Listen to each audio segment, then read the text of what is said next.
can learn these classic hip-hop moves and more with Kelly Peters in his Made for Beginners Make It Happen Hip-Hop Dance DVD. And now you can make it happen with Kelly Peters and his amazing hip-hop dance DVD. And there's always three types of people in the world, you know. People that watch it happen, people that don't know what's happening, and people that make it happen. And you have to decide, which one am I?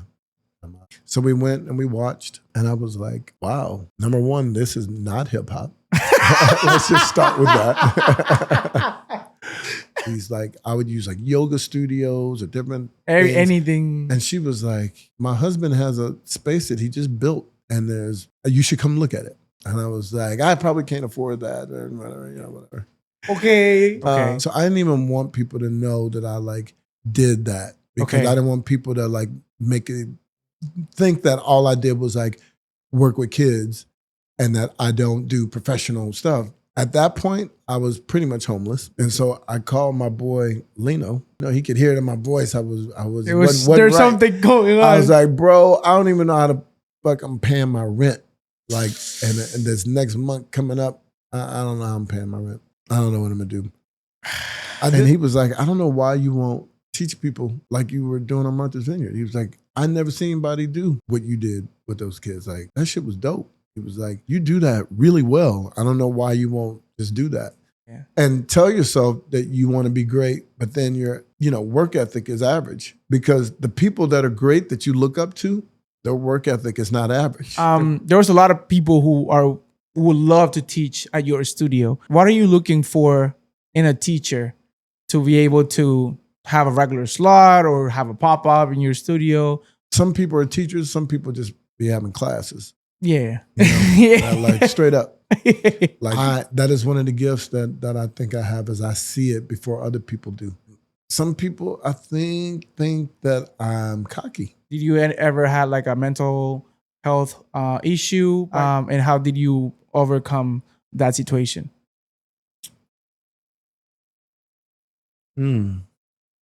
Excuse me. Yeah, good.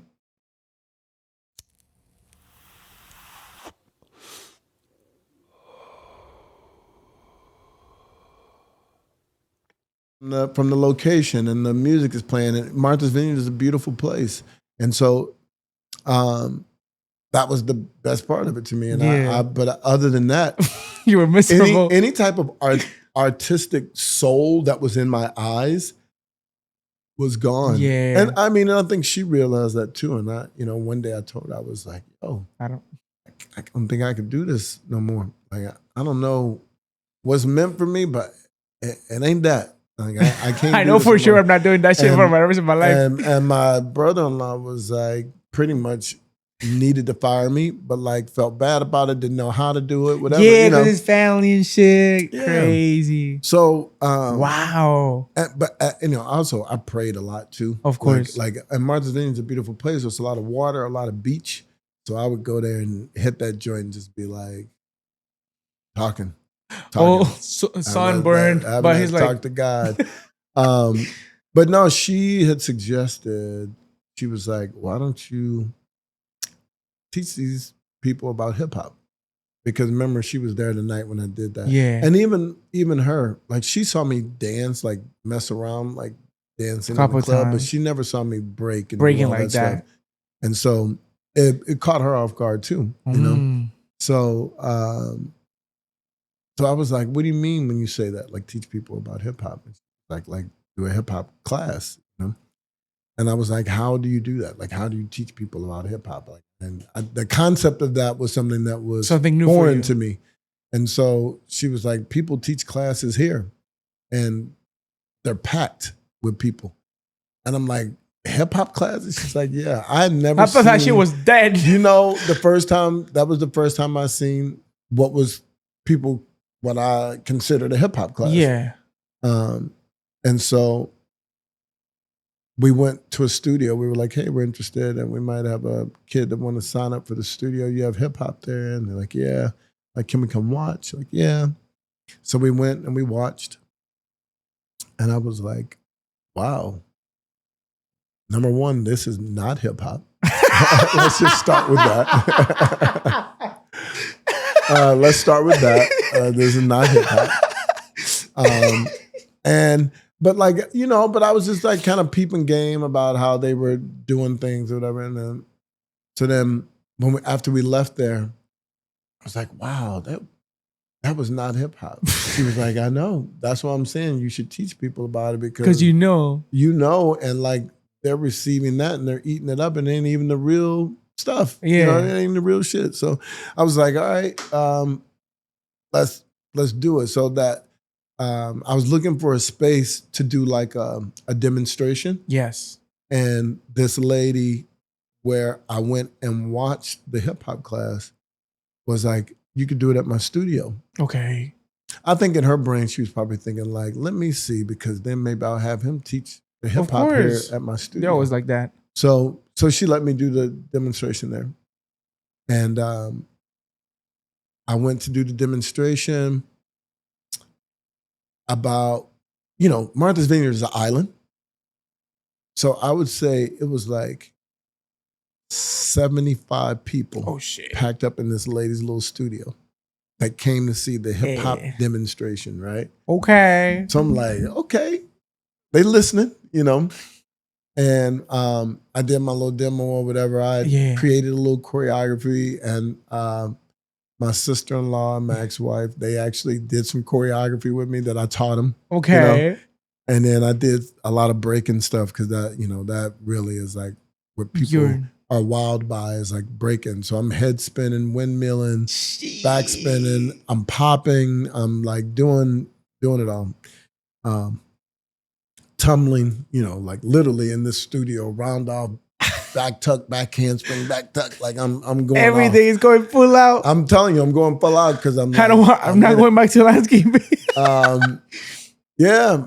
No, it's just like I just wanted them to see what the real stuff was. Yeah. And so after that, I put up this sign-up sheet that was like, hey, if you're interested and you want to start taking some classes, put your name, email, phone number here. Okay. And it was front to back, full. So I was like, all right, bet. From that moment, I was no more working. But also, like, I didn't even know that was a thing for me, like teaching. Yeah. After I started teaching and the impact that it had on people, was like, oh wow, like this is bigger than that. And when I say that, just because it's me, as me, I'm teaching this, and so I just think the impact that I had along with what I was giving them as a product, was impactful. Not just for them, but for me, because I started to realize how fulfilled I was to see them gain progress. Yeah, progress. And as they gain progress, I was just like, oh man, this is amazing. Like, I saw what it was doing for them and their confidence. And like the stories that the parents would say about their grades getting better and how socially they're better and like all these different things that were beyond, it was just beyond dance steps. Yeah. And I was like, wow. You're creating something. This is major. It's pretty cool. Uh-huh. So I started teaching, a bunch of different, I rented a bunch of different spaces. Yeah. Well, first she offered what I said, which was of course to teach at her studio. Okay. At the end of the night, which would have been like the equivalent of me doing my class from, I think it was like 8 or 8:30 at night or something. And I was like, I don't think I want to do that. Yeah. Let me just, do my own thing. I'll hit you back. Whatever. I'll do my own thing. So I went and I just rented out a bunch of spaces, and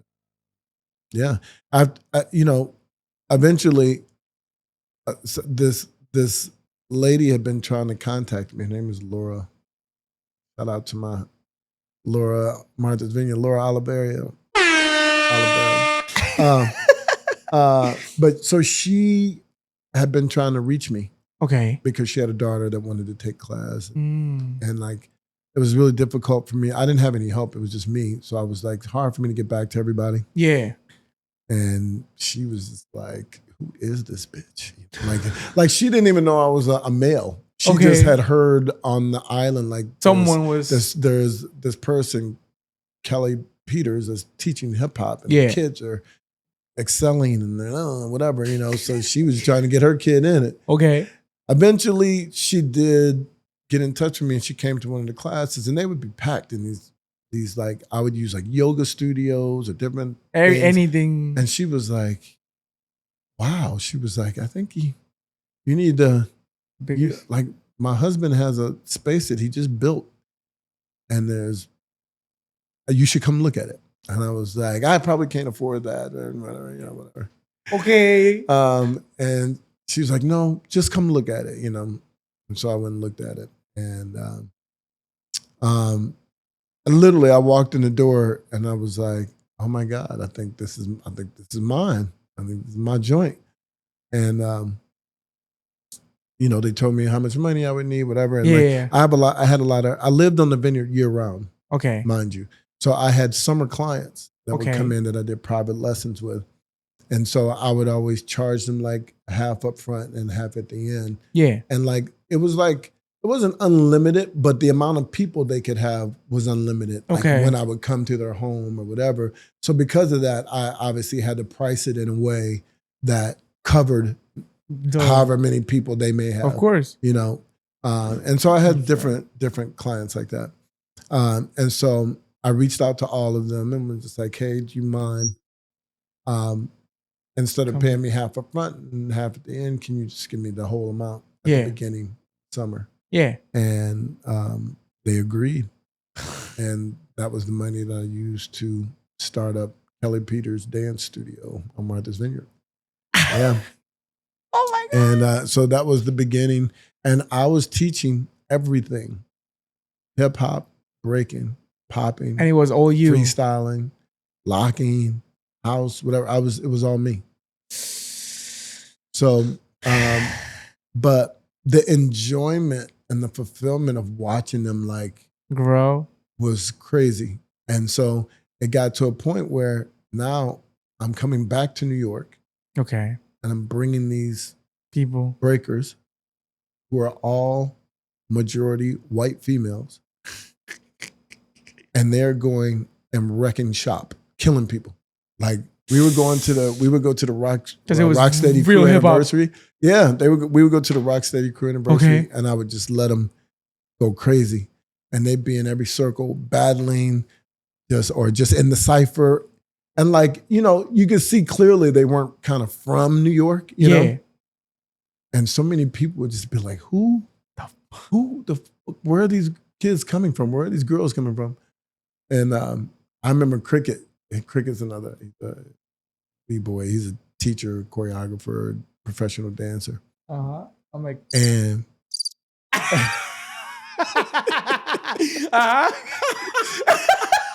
Oh, Cricket, he did it. I didn't, bro. But Cricket, I remember him being like, yo, like, what the fuck? Like, where are you getting these? Are you teaching these? I'm like, yeah, man, that's what I do. Like, I train them, Yeah. And big props to Cricket, too. Like, I like to keep everything very authentic. Okay. So the Brick House logo, actually, I did that. Gladys and I did that with Cricket. Yeah. All of our stuff, even all of our crew logos and all that. Actually, our crew logos are Dister. Okay. Who's another B-boy, graph artist, DJ. And then Cricket, also graph artist, DJ, B-boy, dancer, And so like all of, everything at Brick House, we try to keep as authentic as possible. And these are all people that are part of the culture, but also my friends. Of course. But anyway, so they saw that, all that stuff, whatever. I went back. And then I started getting into really setting goals for myself. And I got addicted to seeing those goals through. Okay. Right? So like, for instance, I was like, I'm going to do an instructional DVD. Okay. About beginner instructional DVD.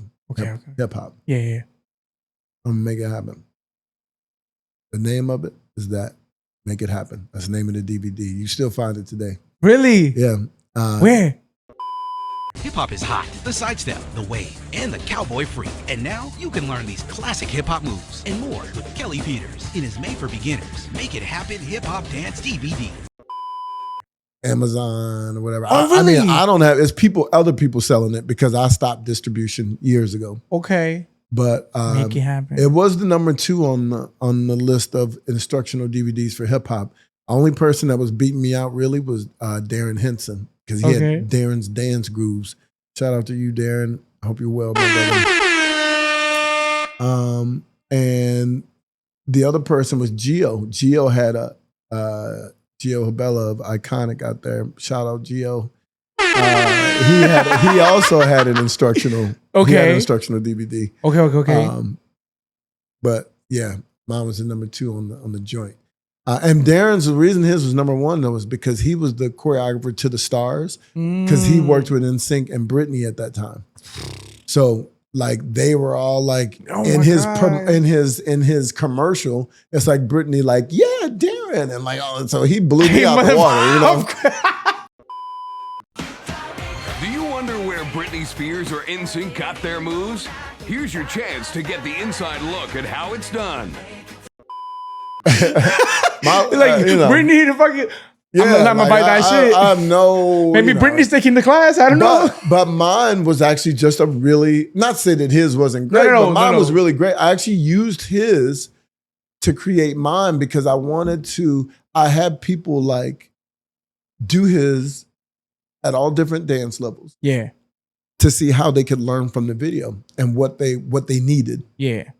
And so I capitalized on that by making a DVD that was really most of those things, you know. Got you. And then how many time goes by from that to being like, oh, I want to have a studio like in the city? Oh God, a lot of time. Like, cause I did the DVD. Yeah. And that was a goal. Okay. Right? So I accomplished that. Yeah. And Yeah. I was like, all right, dope. I mean, I found investors. And I found investors. I found a producer. You make shit happen, bro. Yeah, I found a producer that was an Emmy Award winning producer. Peter was his name. Is his name? Yeah, Peter. I'm bugging. That was my boy though. But he was dope, man. And like we had to write a script. I had to do voiceovers. I had to go to a recording studio to do like voiceover work. And we had to film it. We took a whole, I think we took a weekend, like 2 days. And I used like different people in my crew. Yeah. And I used other people who were not in my crew that were just beginners because I wanted real beginners in the video. Damn. And yeah. That's a lot of work. But it taught me how to teach beginners in a way that it's like not the same. You got to break it down. You know what I mean? So, but it just taught me how to teach, and like my teaching skills was like crazy. So fast forward, I'm dancing a lot. I'm back into the groove of things. Okay. My boy, Lino Delgado, he's the president of the Floor Lords crew in Boston. Okay. And so I linked up with him through me taking my kids performing in Boston at these underground hip hop events. Okay. And they would go and they would battle, they perform, they do all that stuff. And they'd be like, where are these people coming from? You know? And I'd be like, oh, they're from Martha's Vineyard. You know? They out there, like, I mean, Shorty and Z-Rock, man, listen, G-Pop, these 3 boys that I had, I would take them everywhere. They were boys that I started training young as young poppers. Okay. And I would bring them from Martha's Vineyard to the city, and they were smoking people. I'm not even kidding. Like, they would be entering these battles, and like, you know, a legitimate battles with legitimate judges, like Buddha Stretch and whoever. Like, they're the judges. Jeez. And I'll never forget when my boy took out. At that time, he was called Professor something. But his storyboard P, they call him now, but he was called Professor something. But I remember, you know, when I brought them and my boys was smoking them, smoked them in battle, in a popping battle. They were furious. But anyway, so again, people are still seeing my ability to teach and like what I bring to the table. And then I started booking jobs, like choreography jobs, randomly, like through Disney. Okay. Again, my networking is crazy, but the guy Peter that I work with on that stuff, he knew other people who people would reach out to him like after they saw the video and were like, "Hey, does that guy, does he do choreography?" And that, you're like, "Yeah, of course." You're like, hell yeah. So I would start working with like these little Disney groups, Okay. doing choreography for their live shows, their live performances, and they had something called Disney Radio, so I'm sure they still do. Okay. And then from the Disney Radio stuff, I ended up getting signed as a choreographer through initially TTE, which was TTE was my boy Carl. Sorry, Carl, my bad, brother. Don't worry, Carl. He had TTE, but then they ended up blending their brand TTE and MSA. Okay. So at that time it was Lucille DiCaprio. I think that's her last name. I'm bugging. Something. But anyway, Lucille. It's been a lot of Carl, years, okay? No, it's been longer than that. But Lucille and Carl then, I was signed to TTE. They merged. And so MSA had to decide like who they wanted to keep or whatever. And of they course. wanted to keep me on as a choreographer. Nice. So like I came straight in as a choreographer. Yeah, because I remember I had a conversation with you that your process was a little bit different than like everyone else. Like you were not signed as you were just like skip. But I was still doing like live shows, stage shows and all that. It just it wasn't Usher. It was like Disney or whatever it was. You know what I mean? But you're still doing it. So after they signed me, I started, working with MSA. But I still had my studio on the Vineyard. So my friend Lino, that I was just talking about, I would have him come out sometimes teach. To sob and shit like that. But I was like, I saw these two, Missy Elliott, her choreography back then, like even now, but back at that moment, it was like Missy was like. It was Missy. Yeah. And I used to see the choreographer, was like, God dang, whoever's doing this is on some whole other level. Like they were moving in a way that I'd never seen people move. Okay. And he was like, oh, I know them. He was like, my nephew actually is doing a tour with Missy. Shout out to B-Boy El Nino. And also B-Boy K-Mel. So they were doing a touring with Missy at that time. They were kids. And so he had the chaperone. Okay. And so he met New Styles, Cecily and Olisa. Okay. Who are probably one of my biggest, if not my biggest inspiration in choreography for hip hop. Okay. Would be these two young ladies, Cecily and Olisa. They go by New Styles. Please do your research because they are the inspiration of the majority of the major people that you like today. Yeah. Soraya Lunde, Luther Brown, Marty Kudelka, Rojo, Swoosh, like Swoop. I mean, all these people were influenced by these two innovative girls from Queens, Cecily and Olisa. Big shout out to them. They're my sisters. I love them. They are, in my opinion, the GOATs of hip hop choreography. Nice. So anyway, I meet them. I don't know. My style changed up even more. Okay. Because they influenced me, but they also taught me a lot about my approach to choreography. Of course. And musicality, which is where the musicality part came in. Yeah. So then I just was able to really level up on my game. My choreography game got better and better, because I didn't come from that. I came from like your background was different. Popping, breaking, like in freestyling, hip hop party dances, that kind of stuff. And then, I just started booking some choreography jobs, and I think the part where opening up a studio came in was, through all that. Let's fast forward. I'm now teaching at a college. Okay. I'm a college professor teaching. College professor, Kelly? Well, teaching dance. Yeah. Yeah. What? Yeah, Dean College. So I'm teaching there. I'm teaching there, but then I'm also teaching now at Alvin Ailey, Steps, and Broadway Dance Center. Okay. I'm teaching at all of those places, as well as, a regular faculty member at this college. And then I started a program at Mount Sinai. Okay. For after school for kids that were, underprivileged, that didn't really have access to.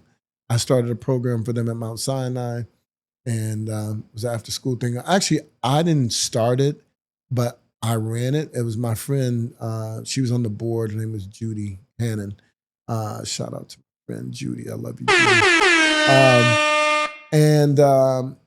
So she was on the board, and she was like, "I have somebody to be perfect to do this." And so I headed off this program and did whatever, And so that was my hustle, right? So now I'm traveling. I'm going back and forth. And I had closed the studio on the Vineyard because I was still working in New York. And as work kind of picked up and everything was picking up, it was almost impossible. The Vineyard, you have to take a ferry to get on Martha's Vineyard, Yeah, it was so too much. it was difficult. But like my crew there, the KPD crew, they was lit. Like I said, Shorty and Z-Rock, Cisco, Jessica, and they kept going. Now. Elise, Knuckles, they were killing the game, but I couldn't be in two places at once. So you can't. But it was really devastating. So I ended up keeping, minus the studio, I kept a day that I would still come out to the Vineyard and teach. Okay. I would go there. Like I was literally commuting back and forth between New York, Boston, and Martha's Vineyard. I did that for 5 years. Bang, bang. 5 years doing that? 5 years. I was going back and forth, right? Well, Martha's Vineyard didn't end up lasting for 5 years because it just, eventually everybody kind of, because I was only able to work with them one day a week. Okay. But I was teaching at a studio at that time called Jeanette Neal's in Boston. Okay. And it was every Monday sold out. Like it was crazy. So I would teach there on Monday night after I taught at the what do you call it? At the college. Okay. Taught at the college. Then I would teach at this studio Monday night. Then I would stay with friends that lived in Cambridge. Okay. Kind of shout them out too. She's my second mom, Susie and Andy, and my brothers, Otto and Asa and Megan. But they were a family that took me in, like literally. At that point, I was pretty much homeless because I didn't have my place on the Vineyard anymore, but I had a girlfriend. So I would stay with her when I was in New York, stay with them in Cambridge, and I would stay with Cece, Z-Rock, and their family on the Vineyard. Wow. And so I would, living out of my suitcase, I would just do that thing. But the hustle was real. Like the momentum was going. I didn't have time as you're telling, I'm like imagining everything. It's crazy. There was no time to like chill, And like I'm also, creating. I'm also doing jobs, but you gotta do what you gotta do. No, it's like not real jobs, but like dance jobs. Like I said, from the moment I did that sign up sheet was the last time I worked an actual job where you any type of punch a clock type situation. Nothing's wrong with that, by the way. No. I'm just saying for me, like that was the last time I did that. Every person is different. Dude. Was in 2000. It's respectable. But anyway, so I was going back and forth. I was doing that bang, bang, bang, bang, bang, whatever. I started, I would see like different showcases or recitals or different things with the different studios I was working at. And I always felt like the hip hop part of it could be better. I was like, wow, like this could be better. Yeah. Now at this time, I don't have like a crew or anything like that. Yeah, you're just by yourself, just teaching. I'm just teaching and doing my thing and really trying to grow my choreography brand. Okay. So I didn't even want people to know that I like did that because I didn't want people to like make it think that all I did was like work with kids and that I don't do professional stuff because I was doing professional stuff. Okay. But because it wasn't, who You they Usher or right, Missy Elliott or right. Then they would. Yeah. Then you just don't think that it's happening, but it's happening. Yeah. It's just, the experiences are the same. Maybe not exactly the same because they're not. Well, on you the were same making things level. happen. You have job. You had money coming into money your coming in. pocket. Dance is what I'm living from. Yeah. And my lifestyle is, Damn. whatever. But yeah, so I would see these different things and I was just like, wow, like I think I would love to contribute to that. Okay. And so I just started kind of like offering my services. And a lot of times like people are just like, nah, we're good. Like we're doing whatever we're doing. All right, cool. Okay. So then someone else had asked me if I would teach. I think it was Gio was like, hey, I'm going to be opening up another joint, man. I want you to come teach if you're down. I was like, I would love to. Like, Okay. He was like, you could head the hip hop program. I'm like, dope. Because I'm ready to share. I think because I just finished like making some beast out on Martha's Vineyard. You know what I mean? So like I know what I'm capable. I know what I'm capable of doing when it comes to this teaching thing. And you want me to do it. So he told me that it would be like a year where he was opening the studio. But I was at that point I had the bug already been bitten by the teaching bug, and I'm like, nah, I gotta teach. I gotta teach. But it was still like, slow moving. And then, I know what happened. So the program that I started at Mount Sinai was something that was continuous. So when the university that I was working at, the college, when they weren't in session, like on their break, I would have to survive, but I was surviving off of that program I started and the classes I was teaching. Okay. Damn, that hustle was real, but bro. The program that I did, they discontinued it because they had to do construction in the place. And so the room that we used or whatever, they were accidents. So they were like, we'll come back to it. I was like, damn, oh shit, I am going to be broke. Yeah. I mean, granted, it was cool having the 3 different, teaching at the 3 different studios, but it was not enough. That's not enough. Like, back then. It's just not enough. So I was like, I don't know what the hell I'm gonna do. And so I called my boy Lino, the head of the Floor Lords, and I was like, bro, he was like, how you doing? He could hear it in my voice. There's something going on. I was like, bro, I don't even know how to I'm paying my rent. Like, and this next month coming up, I don't know how I'm paying my rent. I don't know what I'm gonna do.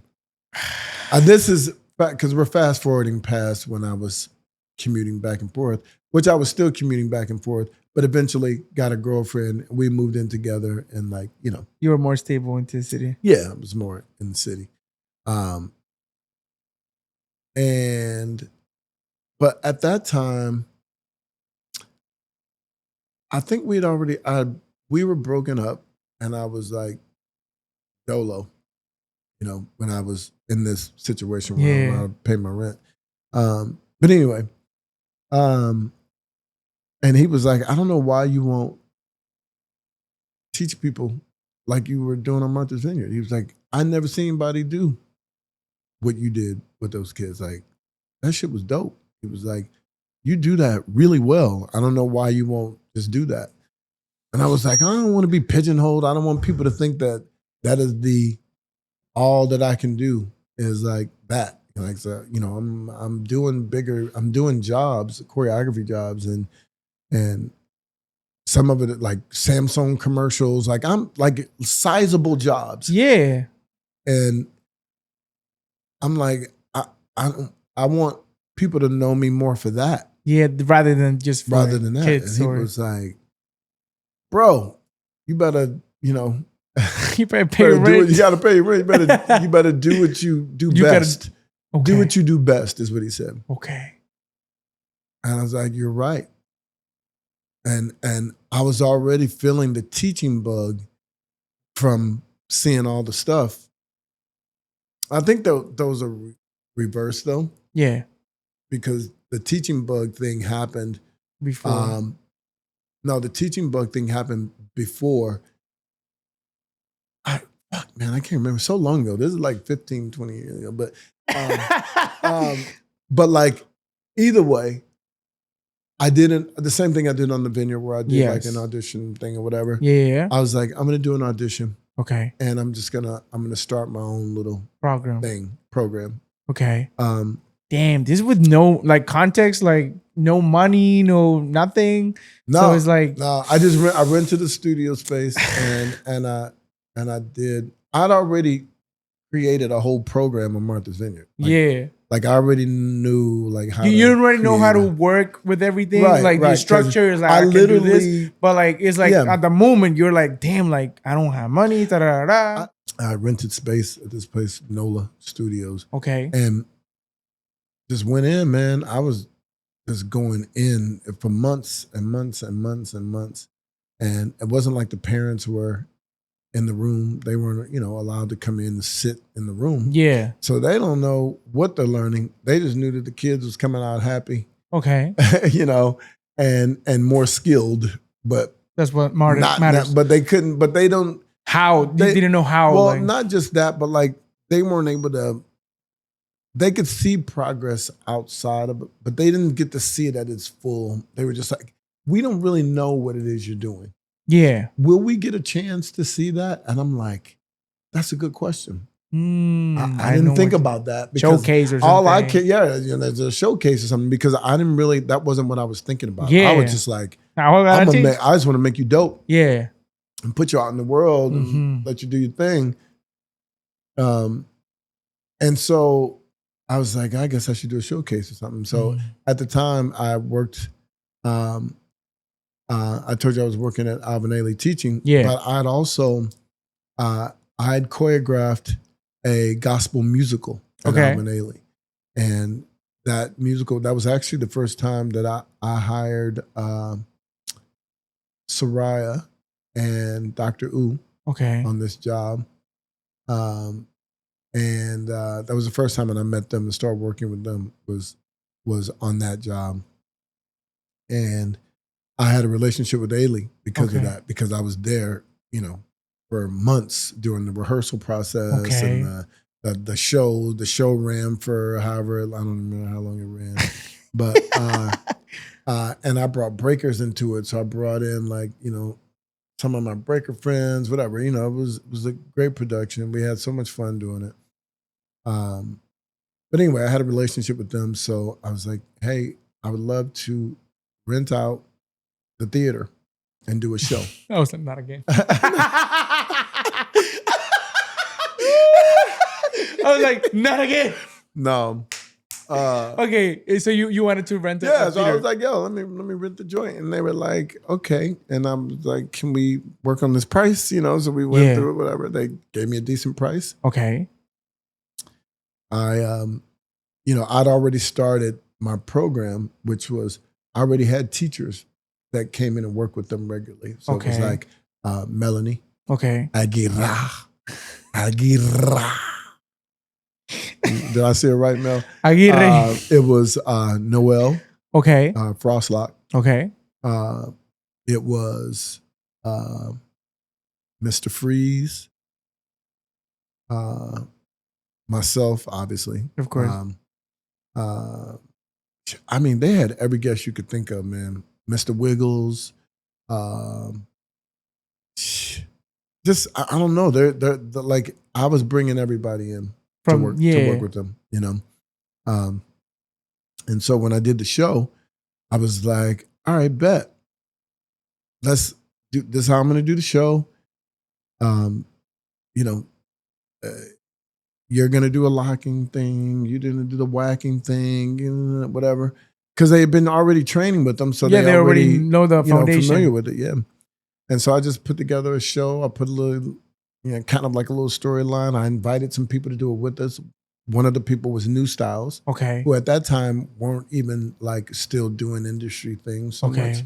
But like I said, they're my sisters. They came out and they did it. They did the show with us.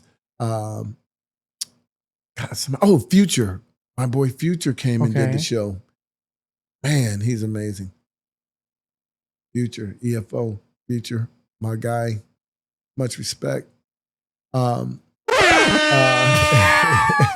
a little late.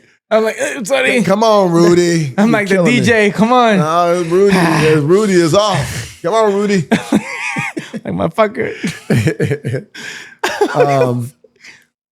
But yeah, so we did this show, man, and it was sold out. We did 2 shows in one day, sold out show. Crazy. The parents were like, Crazy also going on. damn.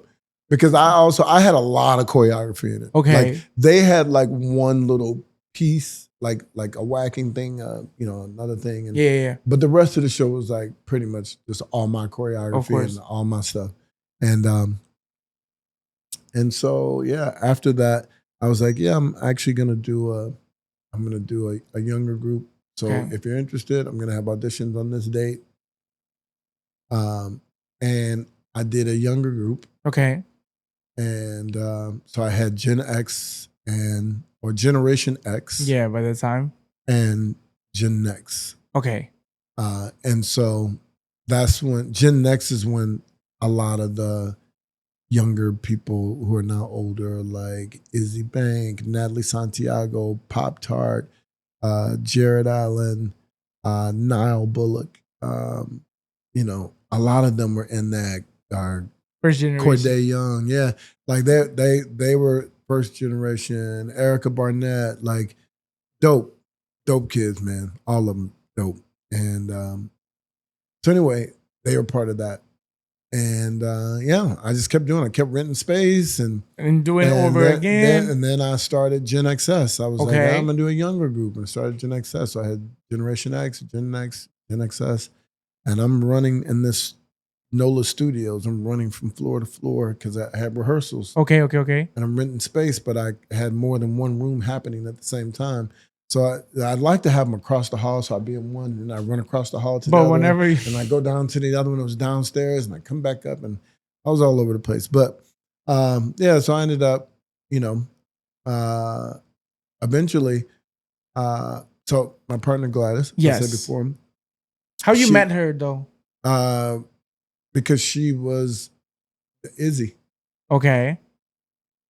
They're the same people. No, they're not the same people. But so I met her through Izzy. Okay. She's Izzy's mother. Yeah. So she was seeing what was happening.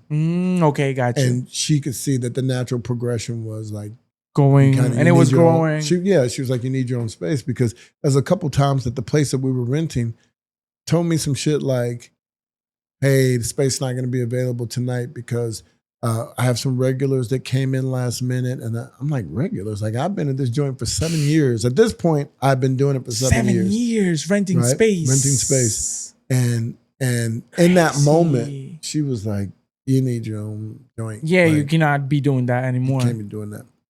And so, we she's a lawyer and does some real estate, all that good stuff. Like, all right, can you help, please? Por favor. And then how it comes, like, because for me, like, it's kind of crazy, like the idea of saying like, damn, I'm okay. Let me open and rent my own space, right, for my dance studio. But in Times Square. Well, let me just start by saying it. Initially, we were doing something different. Okay. We were actually, like, I had seen a photograph of a friend of mine they were at Millennium. Okay. But so I just commented and said something like, oh my God, you're in LA, how long you there for, or something, or whatever. And she wrote back and was like, no, I'm in Utah. And I was like, what says Millennium? And she was like, well, no, that's what the fuck? I see the red. She's like, no, there's a Millennium in Utah. And I was like, what? How is that possible? Okay. And she was like, it's a franchise. And I'm like, oh shit. Like, well, maybe maybe I'll do that. Okay. So again, I reached out to Gladys. I'm like, need your help. I don't know if you're down to do this, but this is the idea I have. Okay. She was like, I'm down. I hope. Let's make it. She reached out. I think she reached out to the person that this girl gave me this name. It was like, yeah, reach out to this person who I think was maybe the owner of the studio she worked at. Okay. And I think she may have reached out to her first, but whatever, didn't get in touch with her. But then was like, you know what? Let me see who's what, figured out who was what. Like went straight to the source, she like hit up like the She's CFO. like, let me skip this motherfucking shit. Yeah, she hit up like the CFO and was like, yo, this is what it is, Okay. whatever. And like, and so ultimately we, began to work with them and we were going to do that. We opened the a Millennium New York City. Okay. Which was actually a diversion from what we initially were going to do. Okay. Was I was going to open up my own space. Yes. But you saw opportunity. But then I saw that and I was like, that could be dope. Yeah, because so we went down that road and we did it for a couple of years. Like, oh, really? I didn't know that. Yeah, we were going back. Was it in the same space? No, we didn't open up. I mean, we were developing in talks, like we were in talks. Negotiating. We were going back and forth. Yeah. Da-da-da. We were already to the point where we were looking for spaces. Okay. And it just was, we were looking for spaces and we were, we met up with them a couple times. Yeah. And they came and met with us. Mostly we would meet with Anne-Marie. Love her, by the way. Like still to this day, like we're all very, very close. Okay. Like, their CFO, well, I don't think he's their CFO anymore. And Jin Lee, who's also not with them, I don't think anymore. Because they had been with them forever. But okay. But anyway, we're very close. Like okay. That relationship is good. Relationship is great. Not like but, you end up in bad terms. Right, like, oh, I don't talk to you. It ain't like that. No, they're family, man. Okay, family. And so like just I don't know. We I think through the process, they realized that what we were about to create in New York was probably going to be even bigger than the one that they had there. Because at the time they were at this old studio on Lancashire, which they had been in for many years, but they had probably outgrown that. Yeah. But maybe they just realized it in that moment of working with us, like, oh shit, like they're about to have this brand new amazing space. Well, we together, because we were 50-50. But then the LA people gonna feel some kind of way because they're gonna be like, wait a minute, you got us over here and they in some sparkling new shit in New York. Like, what's up? Yeah. I mean, I'm guessing. Like, that's what I would think. And then there's nothing wrong with thinking that way. And so they were like, hey, we, a little slight change in plans, which was like, we'll give you the franchise. And we just need to invest in, we're going to open a new joint. Okay. A new Millennium, which it's the one they're in now. Okay. And which is, again, totally understandable. That's why there's no hard feelings, because it's like, shit, I get it. But also, I didn't, like after, we discussed it, was like, so much time too. Like, I didn't necessarily, at that point, was like, I don't necessarily want to pay to use someone else's name. Yeah. I felt like, I had done a great job of building my own personal brand. And,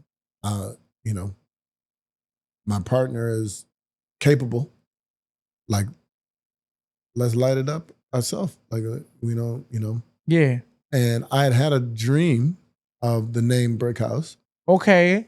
And, but I didn't know. I was just like, this is a dope ass name.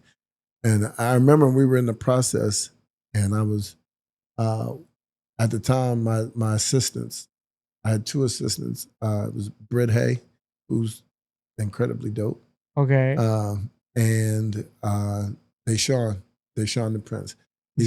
Those two were my assistants. And I remember we were walking across. They were the only two people that knew about the whole Millennium thing going on. Okay. They were on the inside of it, And I was like, what do you think about the name Brick House? What do you think about that name? And they were like, pretty much like, yeah, stay focused, man, Millennium. Whatever. Yeah, that's cool. Yeah, just stay focused, Millennium, but that was like we were still doing Millennium at that time. Yeah. But after we had decided that we weren't going to continue doing that, Break House. I was like, What about the Ew. name? You're I like, was like, what about Gladys. the remember the name? What do you think about that name, Brick House? And she was like, it's perfect. Let's Let's just let's do start it. getting that. Let's find a space and a logo. And so Did it took you a while to do a logo or no, not the logo, but it took a while to get the space. Like we probably took 3 years, what? maybe 2 years, something like, I don't know. It took a long time. It got to the point where I was about to give up hope. What the fuck? I'm about 3 to give years up to get a hope. space? Yeah, I mean, well, because you had to find something that you could afford, but also it needed to be a certain kind of way that we wanted it to be, and Also, like all the, I guess whenever you actually have the spaces, all the permits from the city and all the like type of just shit. everything. Like it's like a whole Yeah, because some, like, for example, for people who doesn't know, like that, some people think like you rent a space and it's ready for by tomorrow. Like you got a PANS inspection. You Well, gotta yeah. do, like, There's a lot. There's all a lot the of permits other from the stuff. city and all the type Yeah. of stuff. Like here in New Yeah. Jersey, for example, it is like 6 months just to open the studio. Or like Wow. the not the studio, but the business, right? Yeah, yeah. From the moment you're like, Wow. we have a right. we have a But deal. that's about right. That's about right. You got to build it out. You got to do whatever you got to do on the inside. Like it's very, It's tricky. it's tricky, but it takes a lot of patience. Like I said, but yeah, like I hit up Cricket and was like, yo, We love you, Cricket. I hit up Cricket, was like, yo, bro, we do this logo, and like, we start throwing ideas at them, and like, I just, and then the logo came about, and And how do you find the space? Like, we have a broker. Yeah. damn, because like again, like being in Times Square, like it's literally on the heart of Yeah, Times we Square. weren't necessarily like, hey, we want to be in Times Square. No, but like we were looking in a certain area. circumference. Yeah. And I'll never forget this day. We went on 44th Street, and it used to be a Bad Boy recording studio. And so it was soundproofed and all that. And they were like, Perfect. she was like, this would be perfect for you guys. And we walked around, looked in the studio, but it still felt very corporate-y. Okay. Like the vibe. Yeah. Because at the building, we went up in the thing, and it was like, yeah, I don't know, it just felt corporate-y. Yeah. She was like, I have one more space to show you. And I don't know if you like it, but we'll go check it out. And we walked up the street, the brick house. We walked in, and I was like, this is interesting. And, Gladys was like, yeah, it's interesting. I was like, okay. And like they showed us the upstairs. And at this time, it was like completely empty. There's nothing in there. Okay. So I was like, man, I love it. She's like, I love it too. And so then they were going through some process of determining on whether or not they wanted to have us or someone else. But we did know that there was a ballroom lady in there before us.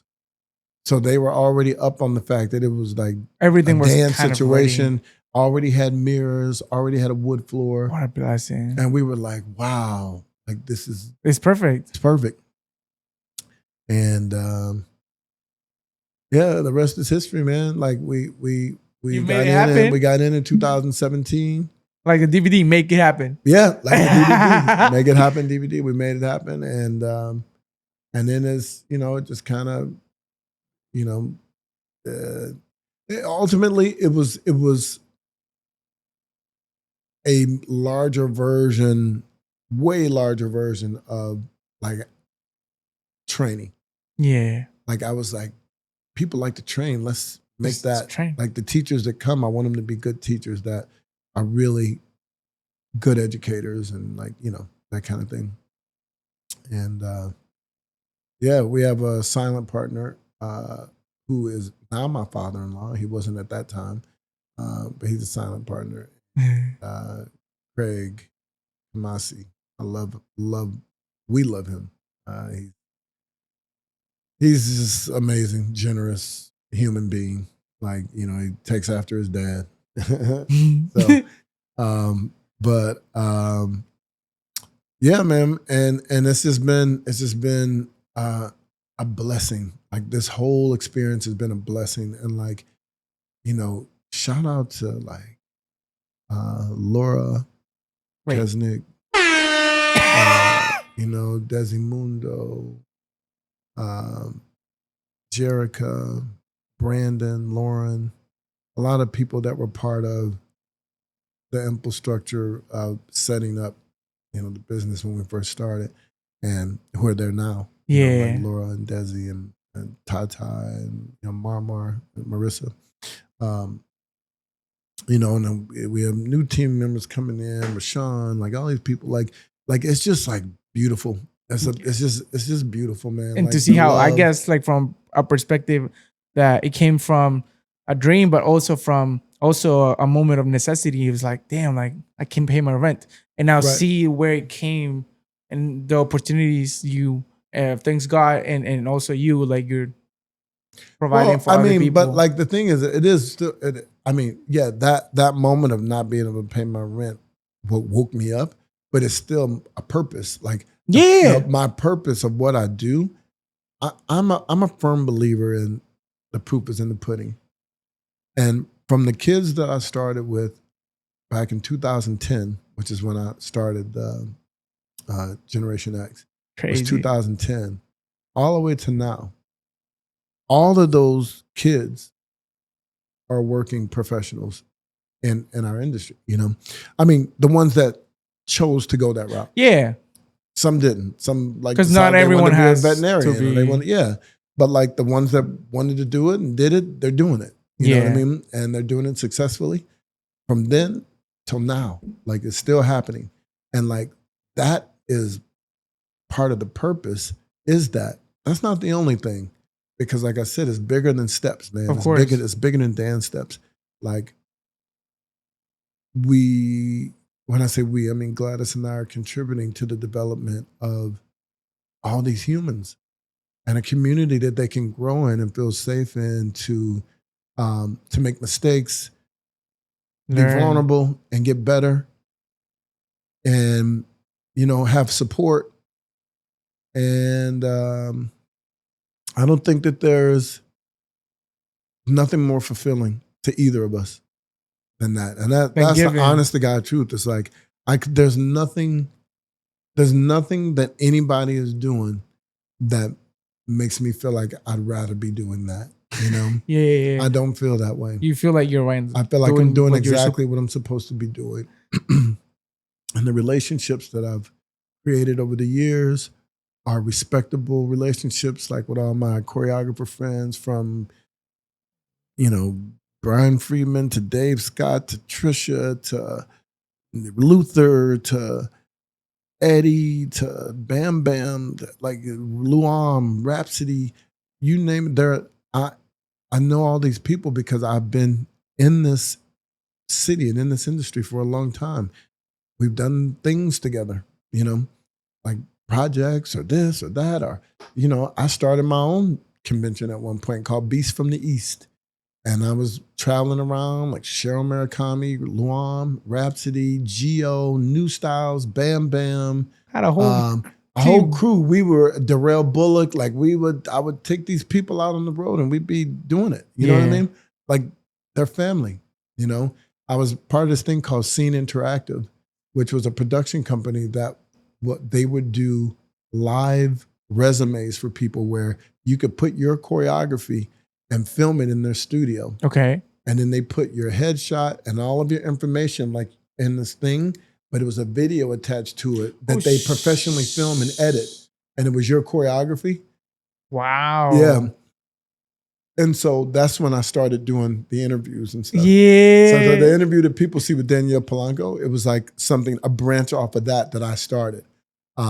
Because I went in there because my girlfriend at the time, I think, was doing a video with somebody, and I went in just to watch. Okay. And I was there, and I met the owners, and we're talking, and they're like, yeah, whatever. It's like, yeah, I mean, I'll help you.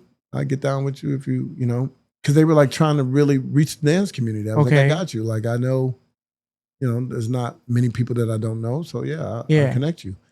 And they were like, you think that maybe like Rhapsody or Luan But I was like, of course they would. Like, I know the motherfuckers. Let me hit them up. Yeah, like of course they would. I think that they would be down to do this because it's going to help their brand too. Yeah. And we were all, grinding. All of us were grinding. Still are today. We're still stops. all grinding. Never. It doesn't stop just because, all right. So, co-owner of Brick House. Does that mean I'm done? Not even close, man. Like I am truly just scratching the surface. Like in terms of the arts, there's so many things that I want to do that we haven't yet really gotten into, but we're getting there. And you will. We our behind the scenes team, it's serious, man. It's good. Okay. It's good. But I just I think that we're fortunate. We're blessed. We never take it for granted. And we absolutely love, I earned it. Yeah. But Hell yeah. absolutely love what we do. Like seriously, I can't even tell you. It's like such a beautiful thing, And I think you can feel it in the studio whenever you come in. Like, just in the environment, it's very nice. Yeah. You don't feel like there's some, like, not even New York, like all around the world, you go to another studio and I don't know, you feel vibes and shit like that. Even from students, like, I think you code that shit. Mm-hmm. Even that this type of students, like they right. look you in a certain type of way or whatever. Yeah. But Brick House, bro, is like, it's different. I remember watching a couple of videos when I was in my country. And like, I don't know, but like for me, one of the most iconic things is the wall with the logo. Like, that's how I know. And the two like columns. Yeah. That's what I remember the most from the YouTube videos. Yeah. So I'm that's like, dope. Damn, that's like, dope. Yeah. And when I remember the first time I went to the Brick House, I was like, damn, it's here. Yeah, like, there it is. It's here. This is where it happens. So it's very nice. Yeah. I want to tell you an interesting story. Okay. Tell me. And this is why I'm always telling my students about networking, not burning bridges, being a good human. Yeah. Right? So remember I told you about, all right, so I was, through other people, whatever, like this director reached out to me and was like, hey, heard about you, I've seen your work. I want to work with the legend. Can I rock with you? I'm like, yes, absolutely. Well, what are we doing? Yeah. You're like, what's up? And so he was like, I need some choreography for Future. He has a new song coming out. Is that whatever? I'm like, I got you. Okay. So, this is when I'm at Brick House at this time. Yeah. It was like 2018, I think. Okay. Maybe 18.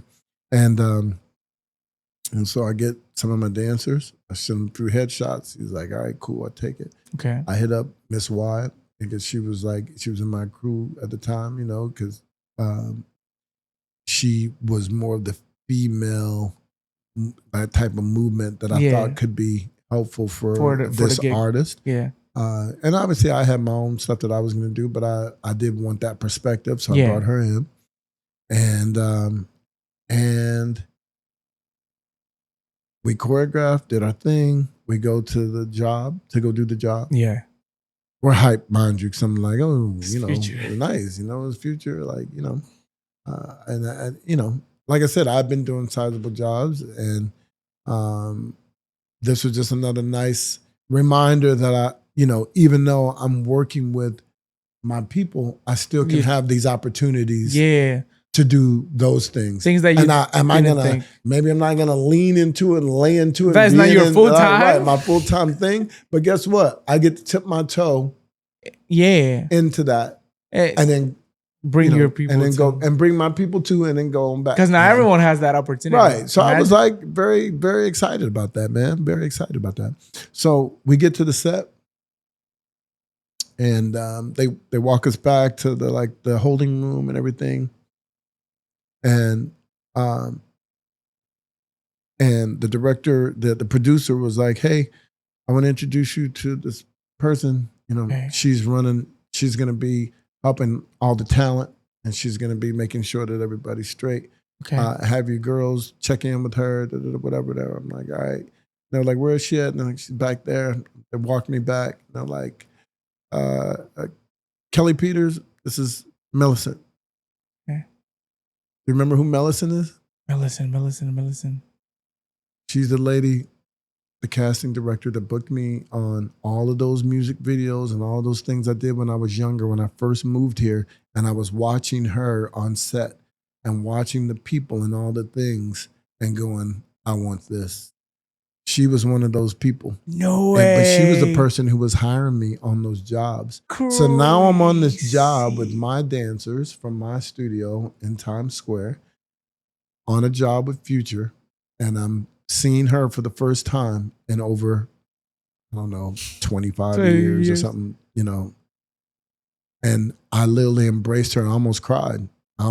Like I was just like, it was such a full circle moment of like, wow. Crazy. Like crazy, right? Isn't that crazy? I was just like, wow, it's Millicent. I just was like holding her face. For real. I'm just holding her face and I'm like, Millicent, like it's you, you know? And it just, again, it was like, it's like, that moment of realization of the hard work, the hard work that I put in. Here we are, full circle moment. And I think it's important to and we still had a great relationship, by the way, me and Millicent. And she has since then sends me jobs and my lot of jobs that the dancers are booking. Some of that comes through her because she's calling me directly. Because you got the contact right away. Yeah. The importance of networking. I think also it's important to know like that not everything is gonna happen ASAP. Like no. Like you had to wait like 20, 25 years for that moment to come. You have to wait. Be patient. Just put your head down, put your blinders on. Put your ass to work. And get to work. Like, you know, you don't have time to mess up. People, listen, I use this phrase. Excuses are like assholes. Everybody got one and they all stink. No, real talk. Yeah. Because people got mad excuses for why everything. They're not doing things or why they're not consistent or why they're not this. And like I think after COVID, it got even worse with the reasons and excuses for why you can't do things or, you know, how, you know, whatever. It's like, you know, it's just like the reasons are endless now of why you can't. And I just feel like if you want it, if it's really what you want, like, are you willing to put the work in to be great? Or do you just want to be average? That's fine, but that's okay. But you gotta acknowledge that. But at least you know, like you know, like don't kid yourself. Yeah. And tell yourself that you want to be great, but then your you know, work ethic is average. Because the people that are great that you look up to, their work ethic is not average. They're goats. They're goats, but they're goats for a reason. Like even the people that were, you know, that have come through the program that are doing all of their stuff, you know, Natalie Santiago, you know, Izzy Bank, Brandon Trent, Chad, Jacob Demonstein, you know, Dan. Like just I don't know. It goes, I could name people forever. Whole afternoon. Taylor Thomas. Like these people are out working, and but their work ethic, crazy. Yeah, their work ethic is crazy. No excuses. And like they don't make excuses. They don't. They get it done. They're consistent. They rarely would ever miss anything. Yeah. Like in terms of like rehearsal, training, that kind of stuff. Shit. That not only would they not miss, they'd be on their way to another joint after. Facts. You know? Like I got another one. We'd be like, Natalie, why you putting on makeup? She's like, I'm about to go take this class. I'm like, now? We just did 5 hours of dancing. You're like, yeah. I'm gonna take this class. Real quick. Hey, you know, that's work ethic. Yeah. But that is what the difference is. The difference is between average and great is your work ethic. And like you're only gonna get out of it what you put into it. Yes, I drove 5 years commuting back and forth. But that was my work ethic and my grind that towards what you wanted towards to. what I wanted to do. And I always have that approach to everything I do, as I'm willing to put that kind of work in, and I think I try to instill that in my students because I want them to have that kind of work. If there's anything you take from it, I don't even, do I care about the steps? Yes, not so much though. That's not my biggest thing that I'm doing. Is my biggest concern is not that. Yeah. I want you to go in the world and be great at whatever it is. If it happens to be dance, great. I'm going to give you the tools to be good at that, to be great at that. If that's but the principles of what I'm giving you are bigger than those steps. Yeah. Do you know what I mean? Yeah, you got to see the bigger picture. You got to see the bigger. Like, oh, let me take a class. Right. I mean, for me, like the training and what I do and all that part of it is just bigger than choreography. Of course. Steps. Although I love that stuff. Yeah. It's also I just important, realized that. Yeah. It's for you, it goes deeper. It's deeper. The purpose is bigger. Yeah. The purpose is bigger, and it was natural. It was organic. It wasn't something that I forced, and like it's not something I do for money. Okay. And like, I mean, I obviously this is how I make my living. Yeah. But it's not for the money. It's not like, that's not like the priority is not like that. The priority is like, I want to make more people great. I want to, and the thing is, it's all ages. It's not like it's just kids. The kids are just, you could just see it better. Yeah. Because they start so young and then you see them at another age and you're like, damn. They grow up this shit. But like the ones that have a shorter, like if you're like an ex-pro. Yeah. It doesn't mean that it's not happening. Those people are still popping off. Yeah, we're still grinding. We still grind. Like shit, Kenny is on tour now. Yeah. Out with Kyla. Yeah. They're on tour now. Like, Kenny started off at the front desk doing work study. Yeah. At Brick House. Crazy, right? Before joining X-Pro. Now he's touring too. And now he's on tour. But like, my point is just that like, it's not an age thing. Like, this is what I do. This is what I love. This is my purpose. This is what God called me to do. And that's what I feel. I truly feel that. And so we are invested in that. That's what we're invested in. Nice. And love and passion. And just giving. And giving. Nice. Talking still about Brick House, we're almost done. Yeah. Sorry for these long-winded. I really love it, to be honest. I can be 5 hours if you want me to.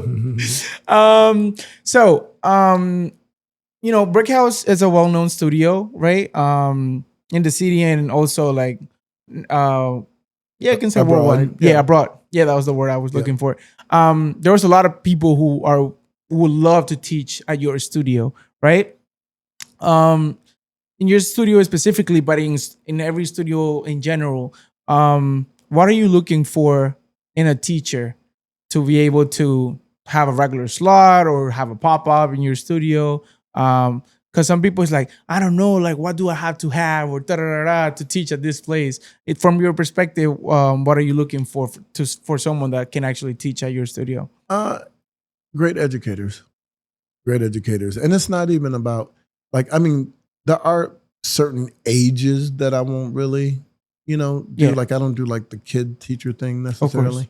But the teachers that are people that come from my crew are people that I know, and I know what it is they're bringing to the table because I've nurtured them teaching. Of course. Because they teach out. If they give me an interest that they want to teach, then I start to nurture that within our program before they're like out in the world, So like, those people like JoJo Brooks, people like Brandon Trent, Chad Santiago, J.J. Allen, now newcoming Xavier Mack.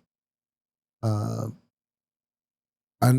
you nurture that, you know what I mean? And so it's weird because it's almost like my thing is like, if I wouldn't have you teach in my crew or in my program, then I wouldn't have you teach at the studio. Okay. Because I'm really picky Of course. about As you who should. I'm gonna bring in to work with my crew. Okay. And so I feel the same way about our community. I'm very picky about who I'm gonna have bring in to teach in the brick house Yeah, community. because like bringing someone to your house, who's gonna come to my house? Who's coming to my house? And the vibe needs to be a good fit, man. They need to be good humans, and they need to be good educators, just because you're young doesn't mean you're not a good educator. Because I'm gonna tell you right now, Robert Greene is one of the best educators that I know. He's phenomenal teacher. There's just certain people that bring It's natural. this natural gift that, some people are teachers, some people just be having classes. Yeah. Like straight up. Like anybody can have a class, but not everybody is necessarily a teacher, because I think that it is a chosen thing. And like, in my opinion, you got to be chosen to have like the kind of impact that a teacher has that's impactful in a person's life for, like I remember this teacher from, there are teachers that people have in their journey that they're like, oh, I remember Miss so-and-so. But then there's some people that like, just, who the whatever. fuck is Yeah. So I'm looking for, I want them to be talented. I want them to be good humans. And like, some people, are probably maybe great dancers, but maybe they're not great teachers, And it happens. that happens. In this, because some people might think this way, right? I think the natural way is like, I want to teach at Brick House. Let me reach out. It's not like Brick House is scouting people to teach. Or it's like some people are like, sometimes we are. Yeah, no, there's that for new teachers and stuff like that. I'm always looking for new teachers. Yeah. Okay, like we have new teachers that are starting. Like, I mean, like, listen, when I brought in like Sam and Pauline and all them, they weren't teaching in studios yet. Yeah. They were just doing their own little sessions and stuff. But I was like, oh, shit, they're dope. They're dope as fuck. Like, this is a whole vibe, a whole movement. Like, they already had like, they built like a decent following. And like, and I was like, all right, I this brand supports that brand. Like, come. Let's do it. We support you. Here's a platform for you to grow your brand even more. They're so dope. Like, I love them so They're much. amazing. By the way, Pauline and Sam are just like, shout out to them. Yeah, I love them. But yeah, like no, it's not always that. Sometimes like people just ain't even checking for you. You know, say even like Mike the Genius, Deshaun, all of them were people that I brought into a certain demographic that weren't checking for them. You know what I mean? Yeah. And I don't say that in a cocky way at all. Like everything that I do is as an outreach to like give somebody an opportunity to like expand their brand or to grow them their own thing. You know what I mean? So like me collaborating with them on like with pieces and having them be like part of my infrastructure was to give them a platform and a place to grow, And so that is one of the gifts that I think I have is I see it before other people do.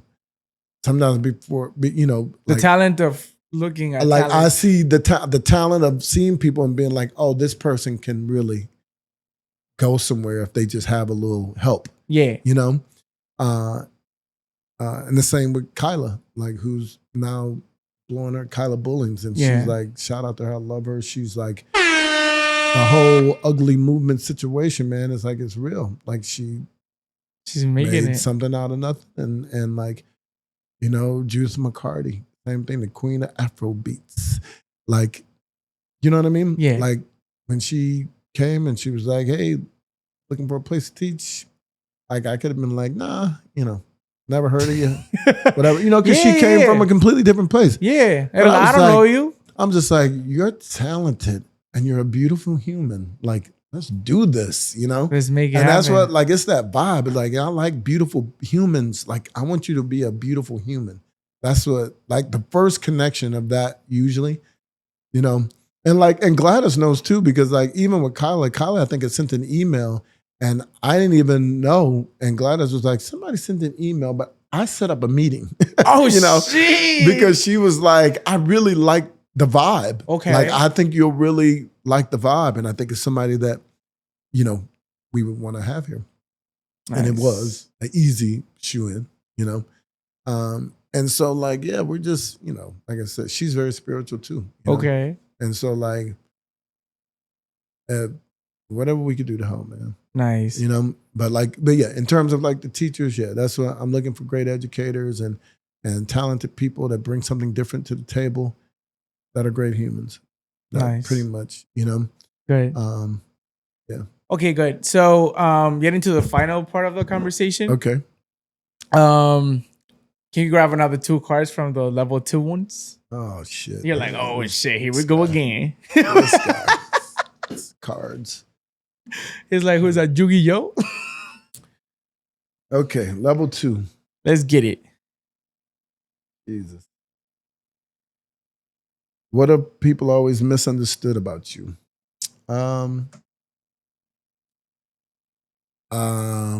Some people I think that I'm cocky. Like I think that people think that maybe I would be a certain kind of way. Okay. Based on like their perception of my persona. Of course. Right? And then they speak to me and go, oh, well, shit. Well, that's not what I thought it was going to be, So yeah, I think it's that. And listen, I think it's important that people grow into who you're going to be genuine. Because listen, everybody's not going to like you. If you walk in a room and there's 50 people in the room, that's 50 different perspectives of people and how they think you are, who you are, whatever. Everybody has their own background, like they don't know and shit. They don't know. Like no one knows. Like if it could be somebody you do know, somebody you don't know, maybe you have history with a person, so their perception of you is this.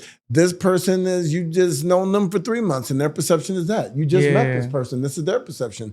This is somebody you've known for 30 years. This is their perception. Like they're just different. Everybody has a different perspective. So like, just, be the best person that you could possibly be on a daily basis. Try to be better than you were yesterday.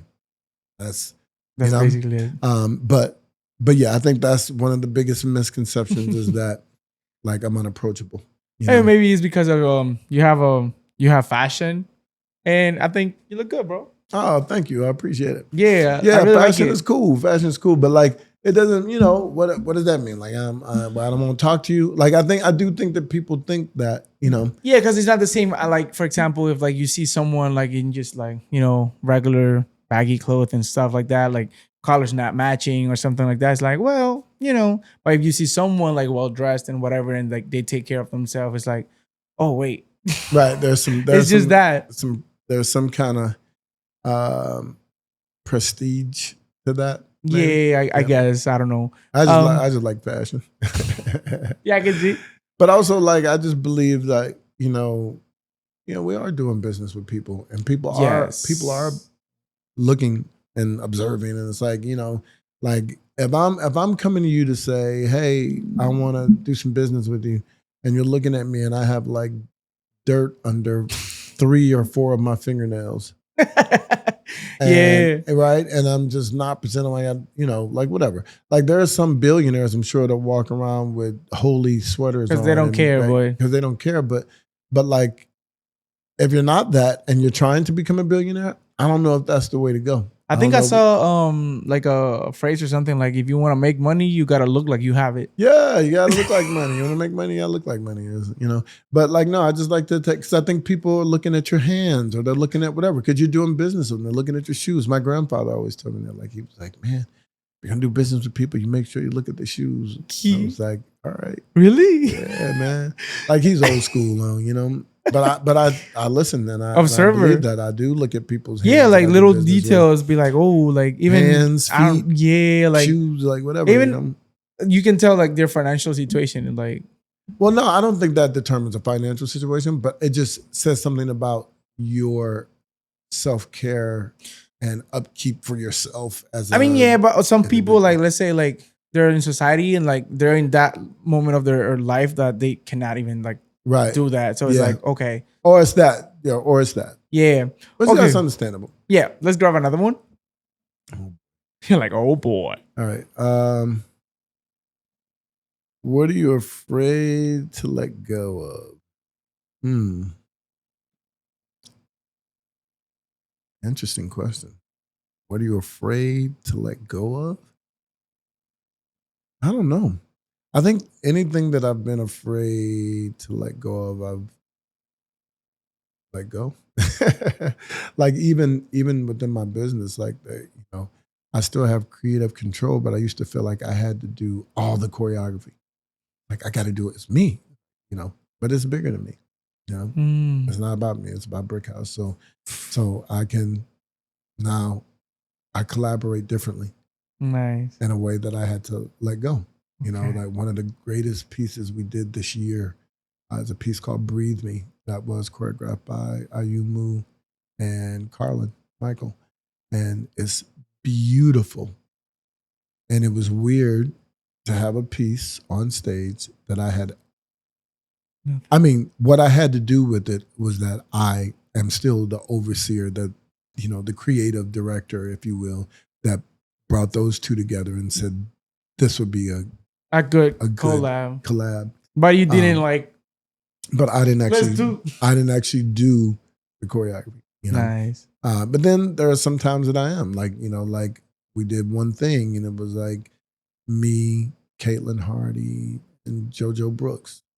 Again, Caitlin Hardy, also Gen X. Like we keep it in the family. Yeah. We very much so do. And that was a great piece, but I did actually do choreography in that one. Yeah. But it's just being more flexible. But it's being more flexible. Like it's like, all right, I don't have to do everything. Yeah, like our big production pieces this year, I don't think I had any choreography in either one of them. And then the big pieces that we did, it was like other people. It was Brandon and Scooter and my, my nephews, Cameron, Giles, and Brandon and Scooter, and like those, great. I'm glad. Like, go get it, y'all. And I think it's also it's a process to. It's a process, like to understand, to let go, to be able to let go of that. It was really difficult, but it feels good. Yeah, it feels better. Okay, going to the part of I always like to talk about mental health. I really feel it's important. Mm-hmm. It's a common issue we have in society. It's been going on for years, but now I think it's a little bit more present. So I'd like to ask you if did you ever had like a mental health issue by yourself, or about someone, and how did you overcome that situation?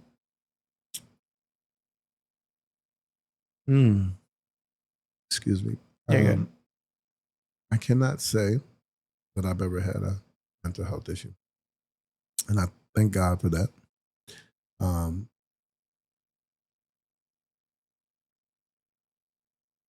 I pray a lot every day, and that to me is therapeutic, especially by water. Like, and like you've experienced this yourself in my classes and in training.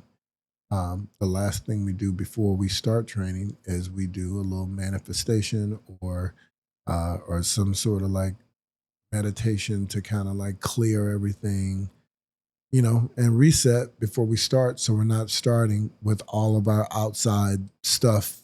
Yeah. Part of what we're doing. And so I'll use those same type of breathing techniques for myself. Like if I feel a certain way, I'm inhaling, exhaling, and just like on the inhale, I'm just all whatever positive what I try to see and feel what I want to feel for what I see for myself. Yeah. And on the exhales, I'm just pushing out every negative thought that I have that makes me think that I can't, achieve what I want to achieve.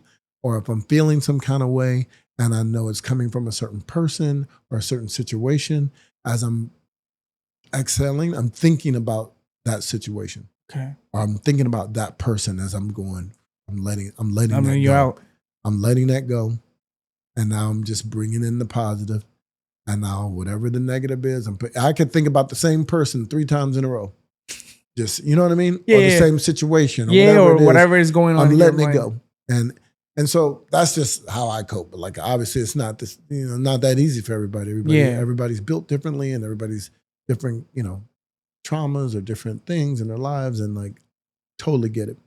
So no, I can't say I've ever really Struggle with it. I haven't struggled with it myself. Do I see people that struggle with it? Yes, all the time. Yeah, I think it just that's part of it. As part of life is your mental health. It's very important. And that's what's so crazy about being a parent. It's like you're thinking to yourself, like, all right, I hope I'm doing a good job. I don't know. I don't know if they can come out later and be like, what kind of traumas am I giving them?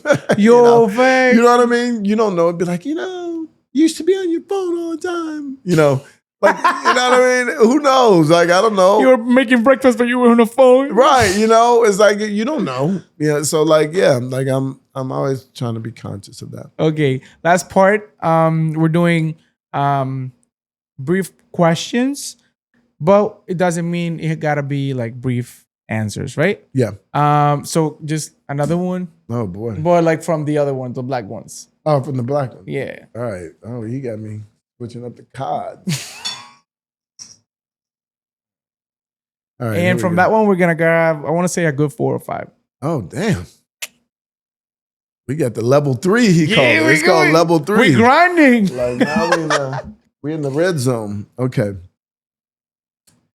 What are you afraid of passing down to your kids? Ooh.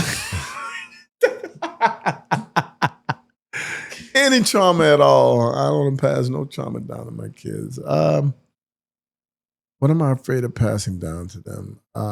Just any bad habits that I have, like bad habits in terms of like, none of us are perfect. Everybody's human. Of course. So, maybe for me, like I said, like maybe they may feel like I'm not being a good listener, and so they pick up that habit.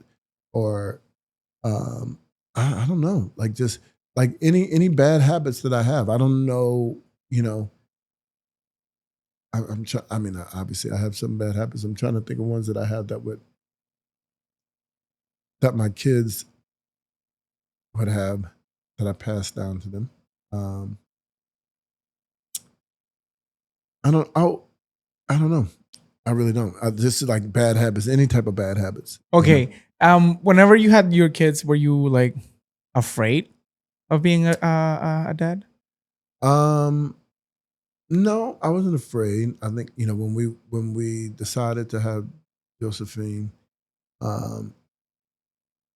we just decided we wanted to do that. And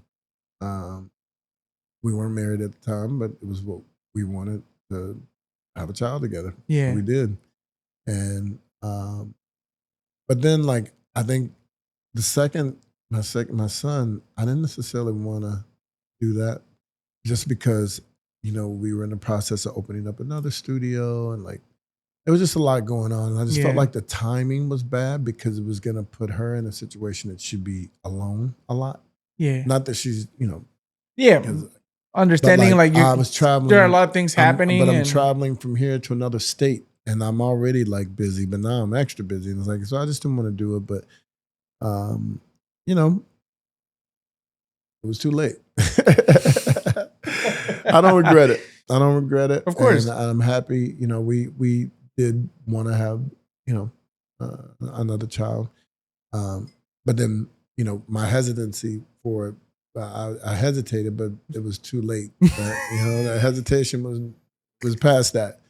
And now having my son, it's like it completed. It just was this completion of everything that needed to happen. That didn't even realize it until that moment. What can you say like for young men, like for example, like me, this is more of a personal question. Yep. Right now I'm in the spot where I really feel I don't want kids at all. Yeah. But one big deal is just because I want to commit my life to art. Yeah. So even though I'm a grinder, I'm a hard worker, you really don't know like what's next, or there's not like a straight path, you know? Yep. So I wouldn't like to be in a situation where I have to do things that I don't want to do just because I have the, you know, the compromise of having a kid or whatever. Yeah. So also good advice for you, for young men on knowing that they want a career in art. They don't have to be dancers, but like, Yeah. and they're hesitant of like having kids.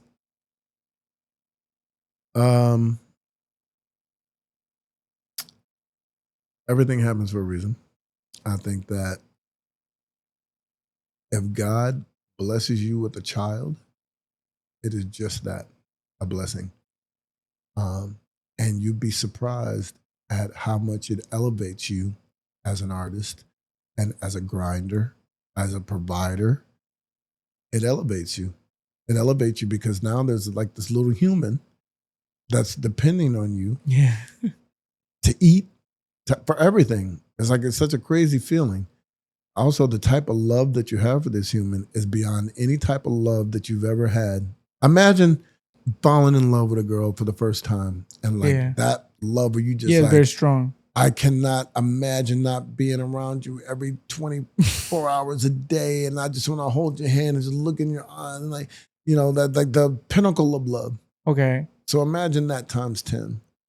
And that is like what it's like to have a child. It's painful. It hurts. You love them so much, you know? But that love also motivates you, you know? It motivates you. It elevates you, you know?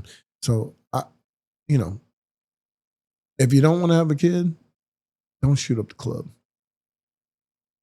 Wear protection. Yeah, of course. You know what I mean? Yeah. If you don't want to have a kid. Yeah. Other than that, there's no, you know, you can't do things and expect not to have a kid. Oh, of course. You know, you can't be like, I didn't know how it happened. Right. Like people do that all the time. And I see that where people do that. They're like, you know, they're like, it's like it was an accident. It's like, but you weren't. What kind of accident? But they weren't wearing a condom or whatever. You know, it's like, I don't know how much of an accident that is. I mean, it is an accident. Maybe you didn't intend to, but it was careless. Yeah, you know, it was careless. Yeah. So this is the result of that, you know? So yeah, if you don't want it, don't do it. But if you're obviously open to doing it, then, you know, Gotcha. but I wouldn't let that hold me back if that was really what I wanted. You know? Okay. And you'll do what you need to do. You'll do what you need to do. Whether that means you'll get another type of job along to support your art so that you can support. But whatever it is, you're gonna make it happen. Of course. You'll make it happen. Yeah. You really lean more into making things happen, you know? Yeah. And there's always 3 types of people in the world, you know, people that watch it happen, people that don't know what's happening, and people that make it happen. And you have to decide, which one am I? Am I watching it happen? Do I know what's happening? Or am I making it happen? That's just kind of how I've always like, which is how the make it happen thing.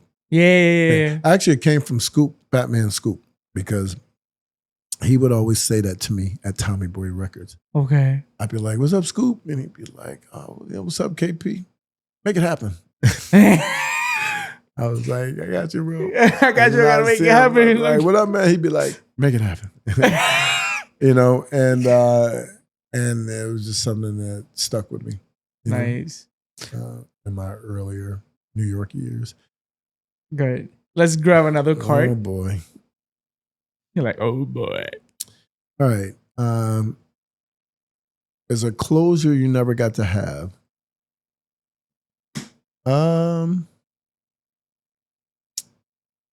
Yeah, I'm sure there's things in my life that, you know, there's definitely personal things in my life, like, you know, well, you know, I will say, not that I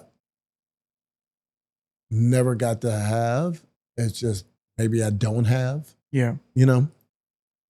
But yeah, I definitely have like personal things in my life you know, in my family life or you know, like relationships, whatever, that like closure that would have liked to have, you know. But Okay. What does your wife represent in your life? um,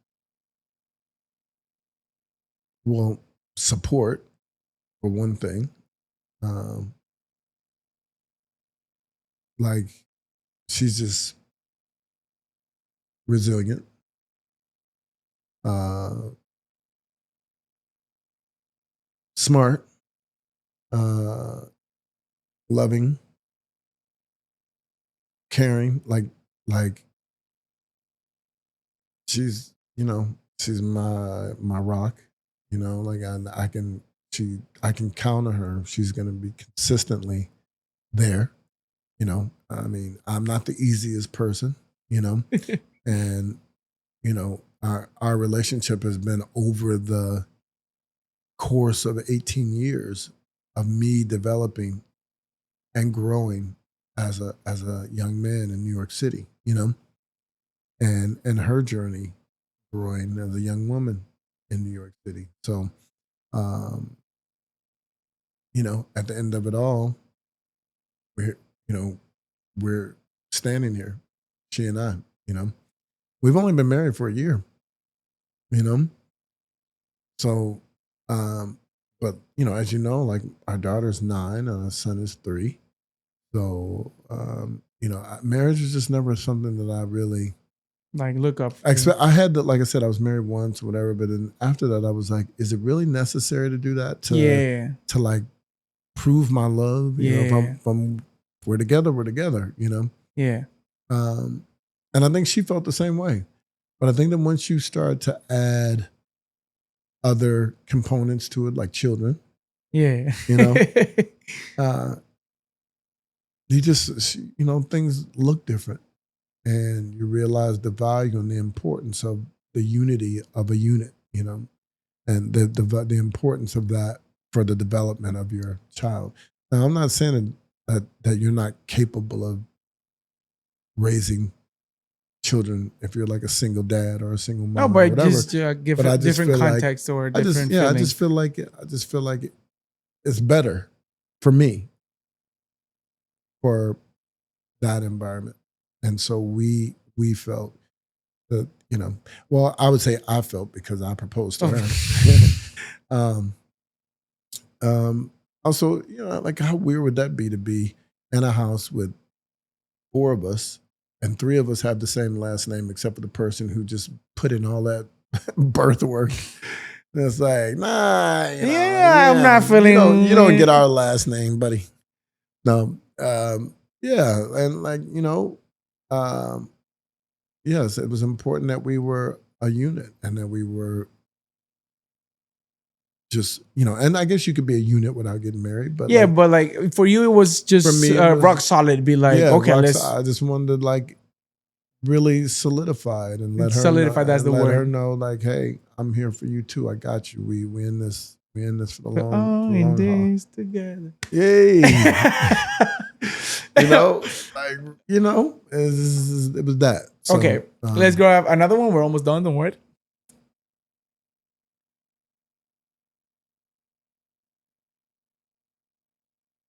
All right. What's the chance you wish you would have taken? I wish you would have took. Like, Weird whatever. way to say it. I wish I would have come to New York sooner. Oh, really? Either New York or LA. I wish I would have come sooner. I wish I would have ventured out when I was like 20. You know, 18, 19, 20, 21, maybe 20, 21 around there. What? Oh, wait. What age you came to the city? That is unknown. Okay. Ah, no, no. But I do. I just wish I would have come when I was younger. Okay. Like in my teenage years when I was really, really breaking and really Okay. really involved In the culture in and the culture everything. in the way that I was when I was in my prime of breaking, so that I could have came and like, you know, kick some ass out here. You know, like, and like, I mean, I earned my respect through doing what I had to do. You know, like I you know, my first meeting of both Buddha Stretch and Brian Green was me battling them at a jam, not knowing exactly who they were, but I was like, well, you look old enough that I don't feel bad. Yeah. Coming back and forth doing this, you know. Yeah. And but I think if I would have been here earlier, I would have been, you know, it would have been a different type of experience. Yeah. However, I believe that everything happens for a reason. Of course. Maybe I wasn't ready for that mentally. Yeah. You know, like I said, I was a party promoter for many years. So that was a major, like, twist. You know, it just, I needed that to be who I am today. Yeah. You know what I mean? Yeah. And I don't know that if I would have done it the other way, if I would be who I am today. Yeah. Maybe sense. I would have been like, all right, that breaking thing. Like the St. Louis experience that I had where I was like, oh, it's all done. Maybe I would have had that here, but in New York, and maybe I'd be working somewhere. In a corporate. Right, doing some corporate job and like have already experienced all the you're like, I already experienced the artist that I want to write. Whatever. Like I'm done. I'm, you know. Wow. But that's not the way my journey went. My journey happened the way it was supposed to happen. But sometimes I wish, like, I'm like, what would have happened if I went? What if I would have went to LA instead of New York? Excuse me. And then I got into acting, and then now I'd be like, maybe I'd be a big movie star right now. Or like, you know, who knows? Yeah. I don't know. You know, it's just that I will never know, but I am not. I don't have any regrets about the choices I made to come when I came, and like all those sort of things. Like, I don't regret any of that because I wouldn't be who I am today had I not done those things. Yeah. Did you had some sort of resistance from either the community or some people to create your name in the city? I didn't have resistance at all. I think so. I did not have resistance, so to speak, in you know, the New York community. Yeah. I think the first time that I even showed my work in New York was in 2006 or 7. It was the first time I showed my work in New York. It was at Carnival. Yep. You know, shout out to my Carnival fam, Carrie and Paulette, and after that I did Cyberite, which was my other family, Voodoo Ray, Dina, which was in 2000. So I think I did Carnival 2006 and then Cyberite 2007, and that was the first time I like showed my work, and the community was in it. You know, they were in it. I remember that. So the first Carnival I just did like a piece, but it wasn't very like theatrical, or it was just like, I was just like, oh, I'll take a bunch of pieces and put them together, do a little mix, whatever. Let's do a showcase. And it was cool. But then I seen the other pieces and I was like, damn.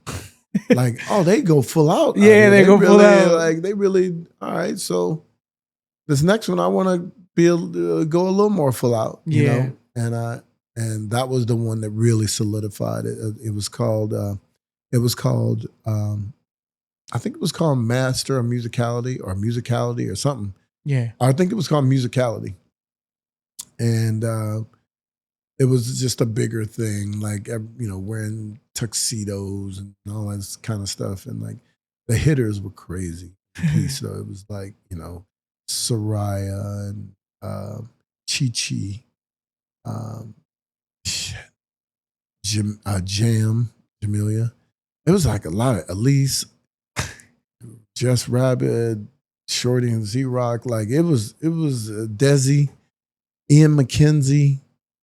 God, it was a lot. I had some hitters. I had some hitters on that particular show. Yeah. And we just like, we ate We ate. Yusuf, I think Yusuf was in that piece too. This other guy, this guy, he's not a kid, he's a man.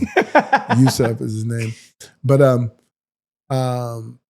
yeah, and so from that was kind of like where people were like, oh, all right, got it. I see you. Like, got it. So then you couple that with what I was doing with the training and all of that, and it's kind of like Gotcha. kind of grew from there. Okay, getting to this is the last part of the conversation. Yeah. I don't know if you're familiar, but I always give gifts to my guests. Okay. I always say I like to be a significant gift, so I'm not gonna buy you a Tesla, but I think we can give you something that you can take care. Not take care. You can take wherever you are, so you can take it with you. Okay. Yes. I'm like, we got a book back from. I was like, oh, you got me a backpack? Imagine. I got you. Okay, so usually I just like to make a summary of what we talked today. Yeah. Which is basically your journey, right? Today we talked about Kelly Peters' journey. Good. Yes. We did. Moving in 1995. Yeah. To the city. Yeah. I'm not wrong. He also lived in England for a year doing theater. Yeah. Which he enjoyed, but he didn't feel fulfilled by what was happening. He's a son of a lovely mother, lovely dad. Yeah. Very hard workers, Yeah. grinders, Yeah. entrepreneurs, which taught him the value of discipline Yes. and not giving excuses. We also talked about his journey with how he became the person who he is. He worked in literally everything. Yeah. Working landscaping, cafe. He Gap. He was a store manager. Yeah. But you never stopped. You never hesitated. Not meaning that there were not moments of hesitation, but you never hesitated on what you wanted to do. Yeah. For you, it was very clear that you want to make art your life. Sure. It was a lifestyle for you. It was not like something like, I feel like doing this or this or that. We talked about the importance of your network abilities. Yes. Of being a people. How you say people that? person. People. Yeah. People person, right? The importance of it. Yeah. The importance of work ethic. Mm-hmm. Of even being on basically being homeless, right? Not like the homeless that you think. But basically, being homeless just to be able to grind, having to move forward and back and forward to the city, Boston, and how you make things happen. I think like if I had to just put this great conversation in a phrase, is making things happen. Yes. Like basically no excuses. Of course, there's like things that happen in life, but either you fall and stay on the ground or you just get up and keep grinding. Of like a person who find his purpose in life. Yes. Which is the most important thing, I guess, for you. You really don't play with it. No. That's basically your lifestyle. And just to know, for me, it's very important to know the person behind the businessman, behind the artist, behind the regular person I see we see in Brick House or in this dance community events. That some people, they just miss the context of like they think they just like someone gave the business to you and we're like, oh yay, you really had to work hard for it. Very. So for me, that's what I learned from you today. Just make things happen. Yeah. For that reason, we talked also about your family, the importance of your wife being a father. Yeah. Of two beautiful kids. Yes.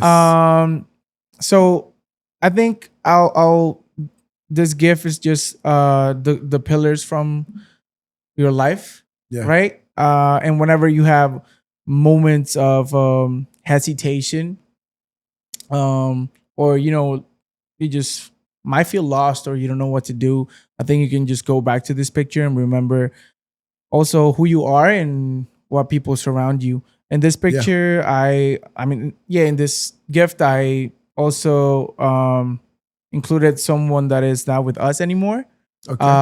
That I for sure know it is very important for you. Yeah. So I hope that whenever you're having good times and bad times, you can also see this gift and remember him. Okay. Okay. For this reason, Kelly, this is for Hey. you. There you go. Thank you so much. Yes, my boy Rod is in this picture. Oh, this is great, man. I like this. Got my family in here. I'm gonna put this on my desk actually, because I don't the pictures on my desk are a little whack right now. I gotta update those. I gotta upgrade them. The last but not least, even though you are around a lot of people, meaning like a lot of people know you, Yes, and even though you also have your circle of people you actually trust, and you thanks the Lord you have a support system. Um, there is someone that like is always gonna be there for you no matter what, no matter knock on wood, you get divorced or something happens, Yeah. and then you have to go to work in landscaping. You never know. Yeah. Life be life tricky, be life, right? yeah. But there's a person that I think it will always be there for you, and I think he will be really happy if he see you the way you are today. Okay. And this person is you. Hey, come on, little Kelly. This That's is for dope. you too. Thank you, man. I appreciate that. Hey, come on, little Kelly. Wow. Snaggletooth, Kelly. Last two questions. I would Okay. like you to answer looking at your younger self. So Yes. the younger Kelly. Yes. If you have the opportunity to talk to that younger Kelly right there, and he is able to understand you, of course, what would you like to say to him?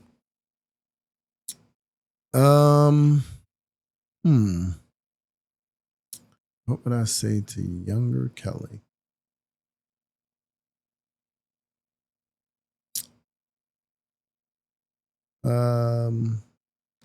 Because it's a difficult question. And I say that only because like I've always been a risk taker, and so at first I was gonna be like, "Hey, you got to take risk," but I don't think it's that.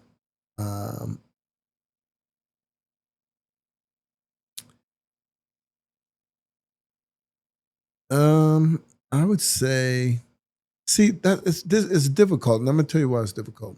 Is because I feel like I am who I am today because of all the things that I've experienced in my life, right?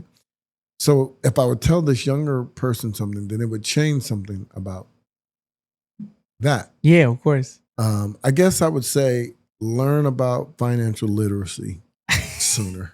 That's what I would tell little Kelly. Learn about financial literacy as soon as you can. Okay.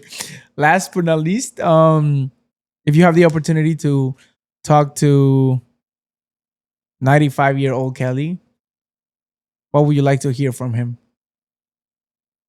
What would I want to hear from 95-year-old Kelly? You did good.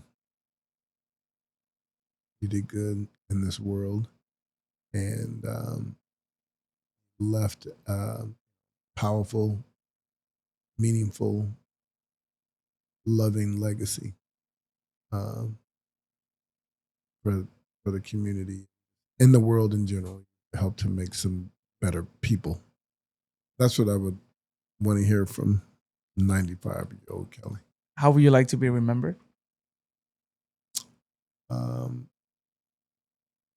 As someone who really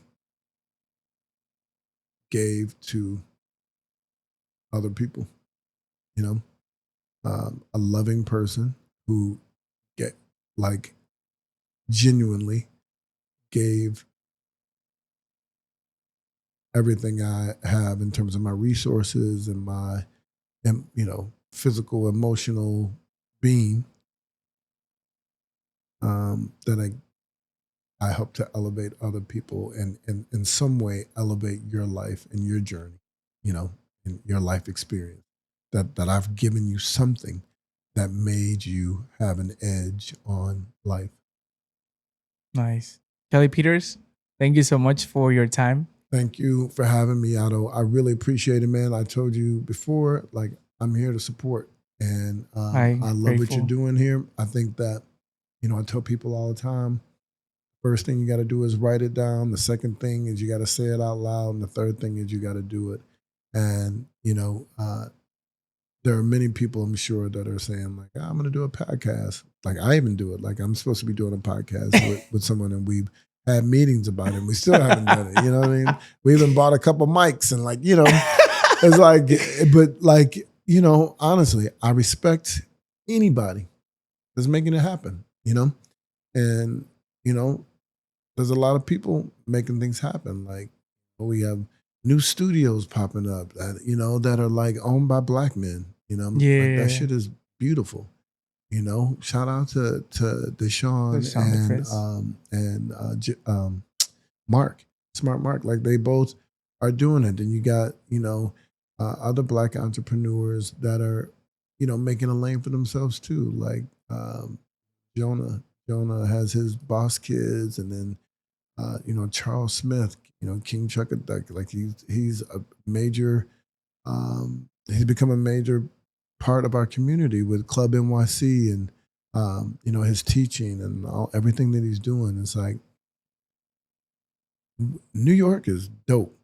Like, people, you say what you want to, man, but New York is fire. Like, we make shit happen. Yeah. Like, I just named 1,000 people. 3 Black people.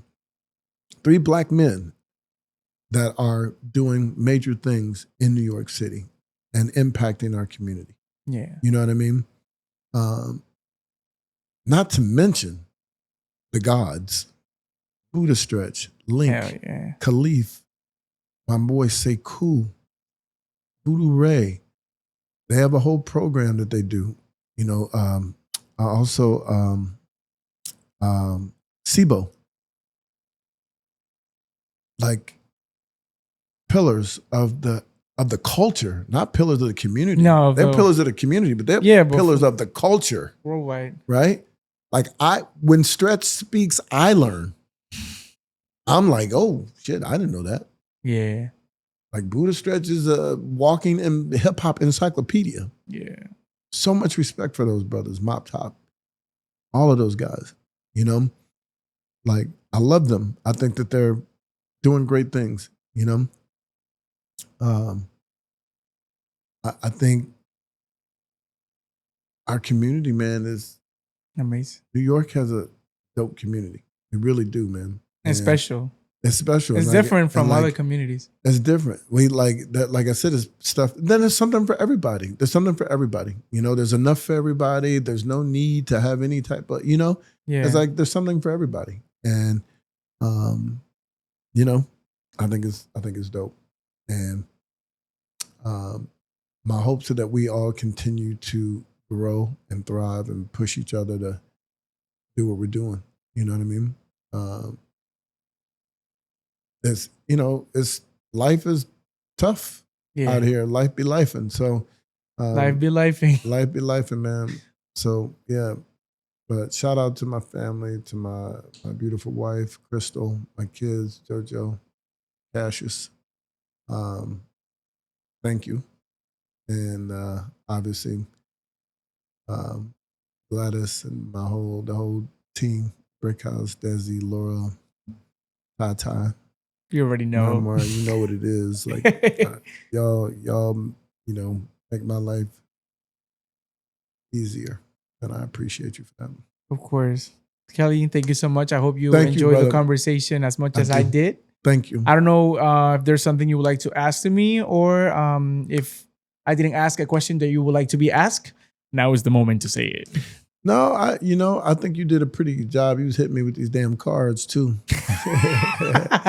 But yeah, no, man. I think this was a great interview. I really enjoyed being here. Time really flew by. I know, right? Like, that was quick.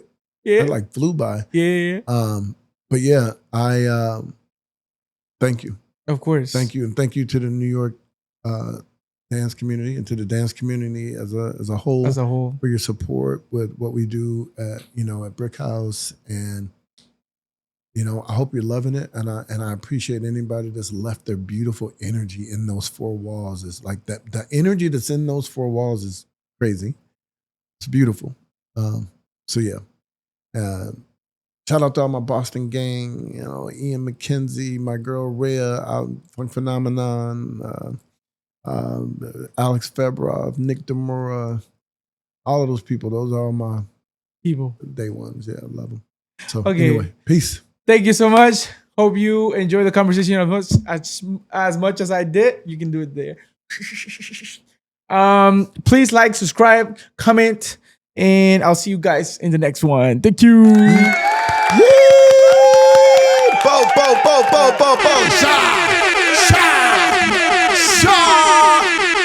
I love you, my crews. I love my crews. Thank you so much, Kelly. All right.